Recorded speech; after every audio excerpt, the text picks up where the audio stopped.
घने जंगलों और ऊंचे पहाड़ों के बीच बसा एक छोटा सा गांव था, सूरजपुर। ये गांव बहुत ही शांत और खूबसूरत था, लेकिन यहाँ के लोग गरीब थे। बारिश समय पर नहीं होती थी, खेत सूख जाते थे और लोगों के पास खाने के लिए भी मुश्किल से कुछ बचता था। उसी गांव में रहता था एक लड़का, आरव। आरव गरीब था, लेकिन उसका दिल बहुत बड़ा था। वो हमेशा दूसरों की मदद करता था, चाहे खुद को कितना भी कष्ट क्यों ना उठाना पड़े। उसकी माँ बीमार रहती थी और आरव दिन रात मेहनत करता था ताकि घर चल सके। एक दिन आरव जंगल में लकड़ियां काटने गया। जंगल आज कुछ अलग लग रहा था। हवा ठंडी थी और पेड़ों से अजीब सी फुसफुसाहट आ रही थी। अचानक उसे एक बूढ़ा आदमी दिखा जो जमीन पर गिरा हुआ था। आरव तुरंत दौड़ा। बाबा, क्या हुआ आपको? बेटा, मुझे पानी चाहिए। आरव के पास थोड़ा सा ही पानी था, वही जो वो पूरे दिन के लिए लाया था। लेकिन उसने बिना सोचे वो पानी बूढ़े को दे दिया। बूढ़े आदमी ने पानी पिया और मुस्कुराया। अचानक उसकी आंखों में चमक आ गई। वो बूढ़ा आदमी धीरे धीरे खड़ा हुआ और अचानक उसकी शक्ल बदलने लगी। वो कोई साधारण इंसान नहीं था, वो एक जादूगर था। आरव हैरान रह गया। मैं तुम्हारी परीक्षा ले रहा था। तुमने अपनी जरूरत से पहले मेरी मदद की, इसलिए मैं तुम्हें एक उपहार देना चाहता हूं।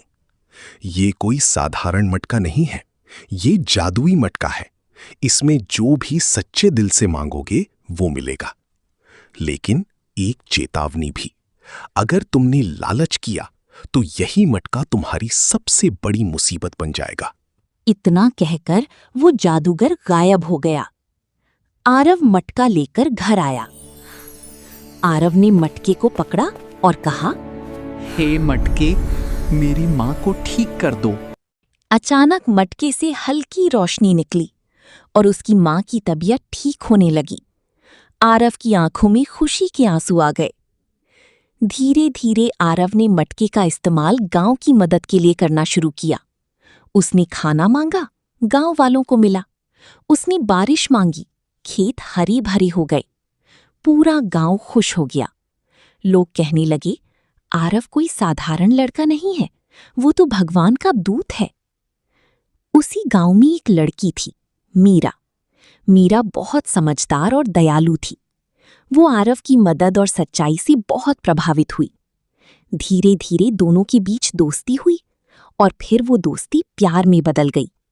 लेकिन मीरा ने एक दिन आरव से कहा, आरव, तुम जो कर रहे हो वो बहुत अच्छा है, लेकिन क्या तुम इस मटके पर ज्यादा निर्भर नहीं हो रहे? ये मटका तो बस मदद करता है, मैं सबके लिए अच्छा ही चाहता हूँ। गांव में एक आदमी था, भानु। वो बहुत लालची था। जब उसे जादुई मटके के बारे में पता चला तो उसकी आंखों में लालच आ गया। उसने सोचा, अगर ये मटका मुझे मिल जाए तो मैं सबसे अमीर बन सकता हूँ। एक रात भानु चुपके से आरव के घर में घुस गया और मटका चुरा लिया। वो बहुत खुश था। उसने मटका उठाया और बोला, मुझे सोना चाहिए, बहुत सारा सोना। अचानक मटके से सोना निकलने लगा। भानु पागल हो गया खुशी से। लेकिन सोना रुक ही नहीं रहा था। पूरा कमरा भर गया, फिर घर, फिर पूरा आंगन। भानु चिल्लाने लगा, बस करो, बस करो। लेकिन मटका नहीं रुका। सोना उसके ऊपर गिरने लगा और अंत में वो उसी सोने के नीचे दब गया। सुबह जब आरव को मटका नहीं मिला तो वो परेशान हो गया। उसे समझ आ गया कि कुछ गलत हो गया है। वो भानु के घर पहुंचा और वहां का हाल देखकर वो समझ गया। आरव ने मटका उठाया और कहा, अब बस बहुत हुआ, अब सब कुछ सामान्य कर दो। अचानक सारा सोना गायब हो गया। गांव फिर पहले जैसा हो गया। आरव ने मटका जमीन पर रख दिया और गहरी सांस ली। मीरा उसके पास आई और बोली, अब समझ आया, शक्ति से ज्यादा जरूरी क्या है? हाँ, समझ आया। सच्चाई और संतुलन। आरव ने मटका जंगल में वापस रख दिया। वो जान चुका था कि असली ताकत जादू में नहीं बल्कि इंसान के दिल में होती है। गांव वाले अब खुद मेहनत करने लगे। आरव और मीरा ने शादी की और एक नई शुरुआत की। लेकिन कहानी अभी खत्म नहीं हुई। कुछ दिनों बाद गांव सूरजपुर अब पहले जैसा नहीं रहा था। लोग खुश थे, खेत हरे थे और आरव और मीरा की जिंदगी शांत थी। लेकिन शांति कभी ज्यादा देर टिकती नहीं। एक रात आसमान अचानक काला हो गया, चांद गायब हो गया, हवा भारी हो गई और पूरे गांव में एक डर फैल गया। मीरा घबराकर बोली, आरव, ये सब सामान्य नहीं है। मुझे कुछ गड़बड़ लग रही है। मुझे लग रहा है जादुई मटका किसी ने जंगल से उठा लिया है। तभी दूर जंगल की दिशा से एक डरावनी आवाज आई, जादुई मटका वापस लाओ। आरव का दिल तेजी से धड़कने लगा। अगले दिन गांव के बुजुर्गों ने बताया, सालों पहले एक खतरनाक जादूगर था, काल विक्रम। वो काले जादू का मालिक था। उसकी ताकत का स्रोत भी एक जादुई वस्तु थी। लेकिन जब उसे हराया गया तो उसकी शक्ति छीन ली गई। शायद अब वो वापस आ चुका है। धीरे धीरे गांव में अजीब घटनाएं होने लगी। जानवर गायब होने लगे, पानी काला होने लगा, लोग बीमार पड़ने लगे। आरव समझ गया ये सब मटके से जुड़ा हुआ है। आरव ने फैसला लिया, मुझे जंगल जाना होगा और इस समस्या को खत्म करना होगा। मैं भी तुम्हारे साथ चलूंगी। नहीं मीरा, बाहर बहुत खतरा है। प्यार सिर्फ साथ जीने का नाम नहीं, साथ लड़ने का भी होता है। और दोनों निकल पड़े एक खतरनाक सफर पर। जंगल अब पहले जैसा नहीं था। पेड़ सूख चुके थे, हवा में अजीब सी गंध थी। अचानक जमीन हिलने लगी। एक विशाल दानव उनके सामने आ गया। दानव ने हमला किया।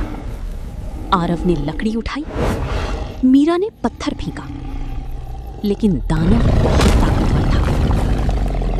तभी आरव को याद आया, हिम्मत डर के बिना नहीं होती, बल्कि डर के बावजूद लड़ने में होती है। उसने पूरी ताकत से हमला किया और दानव हार गया। आगे रास्ता और खतरनाक होता गया। एक जगह ऐसा जादू था जहां इंसान अपने सबसे बड़े डर को देखता था। आरव ने देखा उसकी मां फिर से बीमार है। मीरा ने देखा आरव उसे छोड़कर चला गया है। दोनों टूट गए, लेकिन उन्होंने एक दूसरे का हाथ पकड़ा और उस भ्रम को तोड़ दिया। आखिरकार वे पहुंचे एक काले किले के सामने। वहां खड़ा था काल विक्रम। उसकी आंखें लाल थीं और उसके हाथ में वही जादुई मटका था। काल विक्रम हंसा, तुम सोचते हो तुम मुझे रोक सकते हो? उसने मटके से अंधेरा निकालना शुरू किया। पूरा आसमान काला हो गया।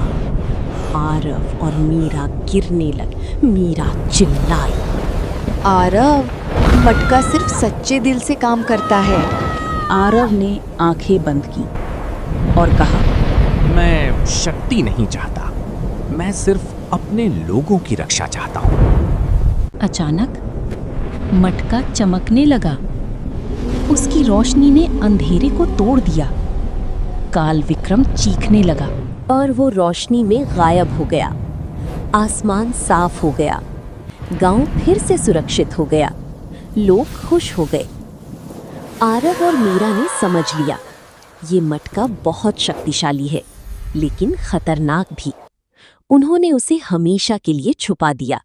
ऐसी मोर वीडियो देखने के लिए चैनल को सब्सक्राइब करें।